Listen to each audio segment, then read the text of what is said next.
soit une variable aléatoire grand X suivant la loi normale, n, de paramètres 2, 3 au carré. N'oublions pas que 3 au carré, c'est donc la variance, 3 étant bien sûr l'écart type. On cherche la probabilité que grand X soit compris entre moins 1 et 5. Alors on va passer par la loi normale centrée réduite. C'est-à-dire qu'on va faire un changement de variable, on va poser z égale grand X moins 2 sur 3. X moins mu sur sigma. On sait que z suit la loi normale centrée réduite, n, de paramètres bien sûr 0, 1. Dans le cas de la loi normale centrée réduite, bien sûr sigma est égal à 1, en sachant qu'ici ce deuxième paramètre, en fait, c'est bien sûr sigma au carré. 1 au carré, c'est-à-dire 1 en l'occurrence. On a ici la densité de probabilité. On sait que l'air total sous la courbe est égal à 1. L'air ici, sous la courbe comprise entre le point d'abscisse moins 1 et le point d'abscisse 5, cet air ici va me renseigner sur la probabilité que grand X soit compris entre moins 1 et 5. Je vais opérer le changement de variable. Je ramène ici la courbe de manière à ce qu'il y ait donc un axe de symétrie ici, que mu soit bien égal à 0. Et il me reste ensuite à diviser par sigma pour obtenir la loi normale centrée réduite. J'ai toujours, bien sûr, ici GeoGebra qui m'informe que l'air est toujours égal, bien sûr, à 0,68. Mais attention, les bornes ont changé, c'est-à-dire qu'en prenant la loi normale centrée réduite, il faut que j'évalue la probabilité que z, en l'occurrence, soit compris entre moins 1 et 1. Donc, chercher la probabilité que grand X soit compris entre moins 1 et 5, ça revient à chercher la probabilité que grand X moins 2 soit compris entre moins 1, moins 2 et 5, moins 2. On est en train, en fait, de refabriquer z à partir de x. J'enlève d'abord 2, évidemment, après je divise par 3, pour retrouver ici l'expression de z. Donc, déterminer la probabilité que grand X soit compris entre moins 1 et 5, ça revient à déterminer la probabilité que grand Z soit compris entre moins 1 et 1, sachant que Z suit la loi normale centrée réduite. En prenant la Texas, je vais dans le menu distribution. Menu distribution, je prends normal frep comme fonction de répartition. Ici, borne inférieure, je vais mettre donc moins 1. Borne supérieure 1, je laisse mu égale 0, sigma égale 1. Et j'ai à ce moment-là mon résultat. Bon, ça ne m'étonne pas puisque GeoGebra prévoyait autour de 0,68. Avec la Casio, je peux aller ici dans le menu Run. À ce moment-là, je vais dans Catalogue, vous le voyez ici, Shift 4. Dans le catalogue, je vais prendre ici, je vais taper alpha pour aller chercher dans ce catalogue, alpha n qui va me permettre tout de suite d'aller vers ce qui m'intéresse ici au niveau de norme CD, ici normale. Alors on choisit norme CD, NCD. Et à ce moment-là, on met les paramètres dans le bon ordre. Attention, dans le cas de Casio, la borne inférieure, moins 1, virgule 1, borne supérieure, virgule sigma, sigma ici est bien sûr égal à 1, et ensuite seulement mu, et ici, égal à 0. Mais on trouve la valeur attendue. Une application, des machines fabriquent des plaques de tôle, soit X, la variable aléatoire, épaisseur de la plaque en millimètres. On suppose que grand X suit une loi normale de paramètres m égale 0,3, c'est la moyenne, et sigma égale 0,1, c'est l'écart type.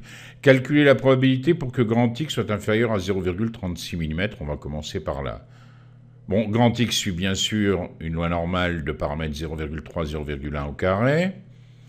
Soit z égale x moins 0,3 sur 0,1, changement de variable qui nous conduit à un z qui suit une variable aléatoire qui suit la loi normale centrée réduite, c'est-à-dire 0, 1.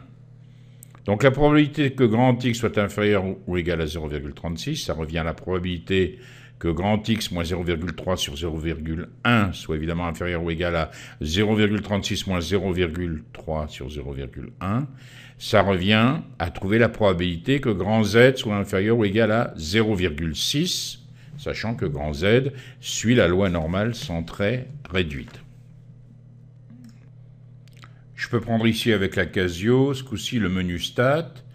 À ce moment-là, je choisis distribution ici et loi normale. Et je choisis comme tout à l'heure NCD. À ce moment-là, directement, Casio me prépare le terrain. Ici, j'ai moins l'infini, en quelque sorte, simulé. Et la borne supérieure, ici, elle est de 0,6. Bon, je suis dans la loi normale centrée réduite. Et j'obtiens environ 72%. La probabilité est de 0,72. Avec la Texas, on va chercher le menu distribution. On prend la fonction de répartition.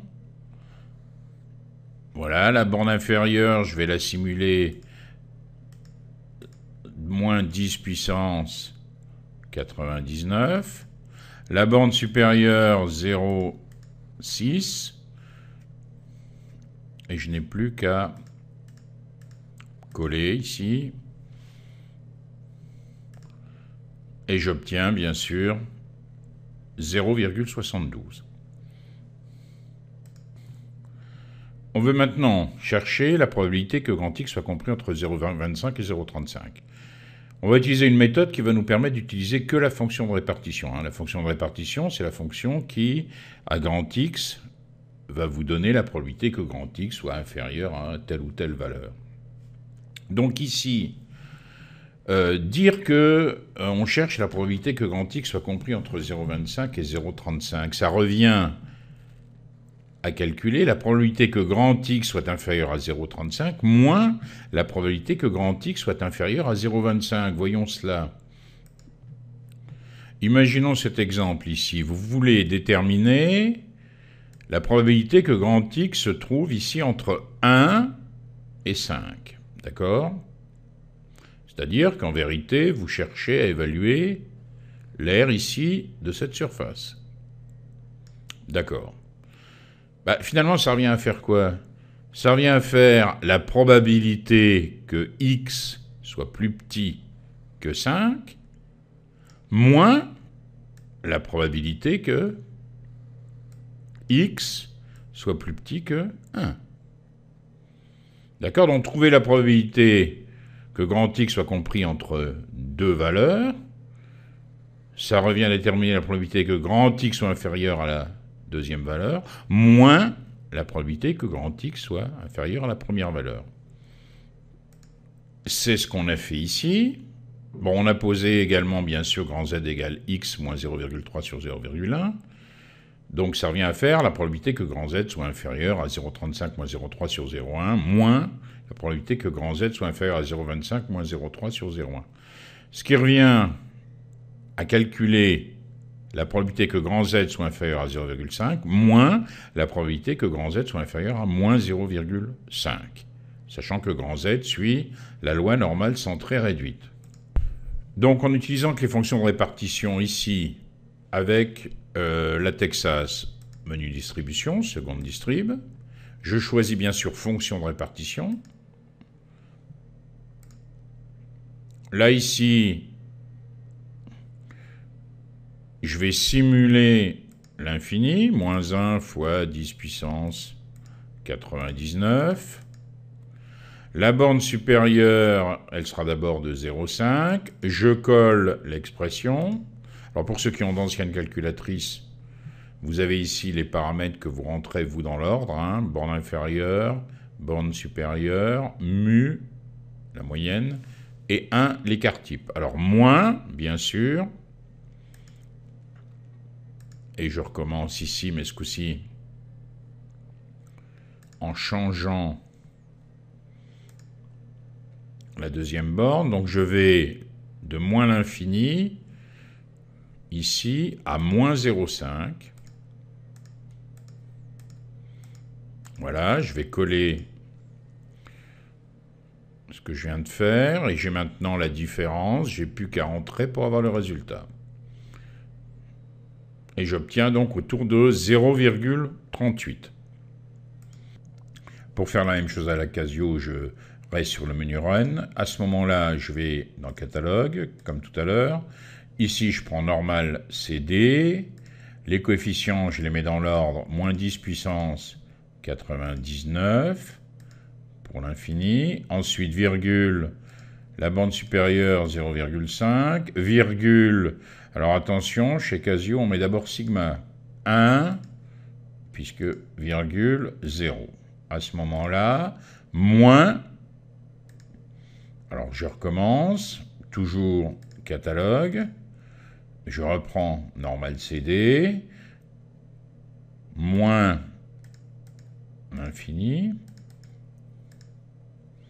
virgule, alors ce coup-ci c'est moins 0,5,